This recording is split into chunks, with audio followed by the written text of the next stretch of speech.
Resuming his testimony before the Special Parliamentary Select Committee on Tuesday, Jammeh provided fresh details concerning the handling of vehicles formerly owned by ex-President Jammeh. His appearance comes as the Legislative Commission expands hearings aimed at uncovering mismanagement in the distribution of the former president's seized assets.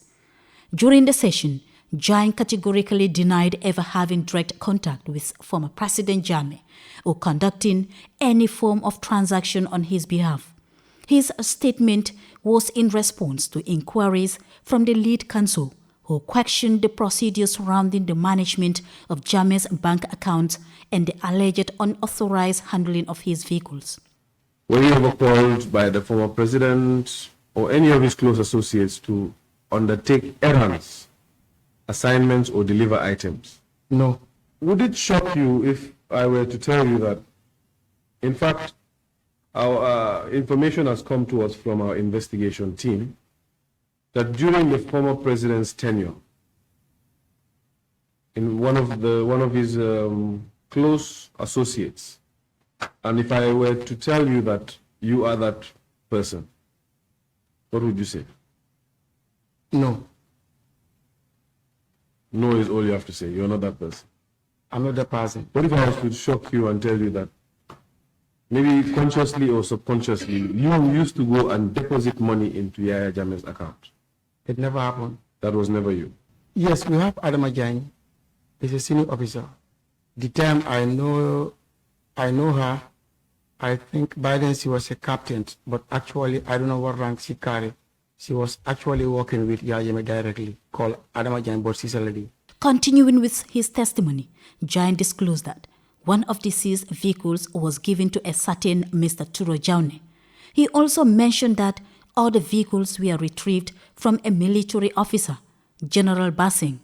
Jammeh further recalled his confrontation with some individuals at the Ministry of Security Affairs (MSA), whom he suspected of looting the confiscated assets. He claimed that the vehicle in question was handed over to his superior, Mr. Turo Jammeh. You did not resist, but they only went away with one vehicle, right? Which is a Pajero, a black Pajero that you described as next to you. Correct? Right. You took that Pajero and you went back to Bluefoot and handed it to your commander-in-chief. My commanding officer. Yes, you gave it to your commanding officer, correct? Exactly. And who was your commanding officer at the time? By then, Turo Jammeh was there as commander. So the vehicle was handed over to Turo Jammeh. All right. Do you know what happened to that vehicle subsequently? As far as I am concerned, that vehicle was handed over to Kante. And that when you say Kante, you mean Kante, who was part of the SIS. The SIS, and now a honorable member of this house. Exactly.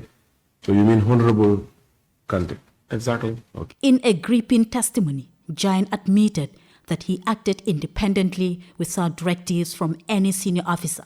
He said his involvement in the redistribution of the vehicles was based on his own judgment and not as a result of any official mandate.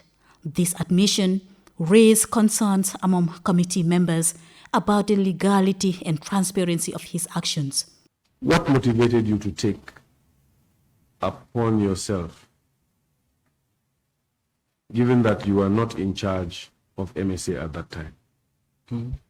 What wanted me to confront them simply because those people are civilian, they are not working under government, and then they are not entitled to go and pick any item from MSA and then misuse it. And as far as I know, and I say to myself, I'm a security personnel, that wanted me to went there and then stop them not to do that. In a more contentious revelation, Jammeh stated that one of the vehicles seized was handed over to Mr. Turo Jammeh, who also gave the car to his wife for personal use. This disclosure further intensified the committee's scrutiny. Dissatisfied with his clarifications, members of the committee pressed Jammeh for further details, expressing doubts about the credibility of his account. Some members openly voiced concerns that the witness might be concealing critical information regarding the movement and ownership of the seized vehicles. As the session progressed, another witness, Mr. Amadou Kora, took to the stand to testify before the committee, which is expected to continue sessions throughout the week. Jammeh Toure, GRTS.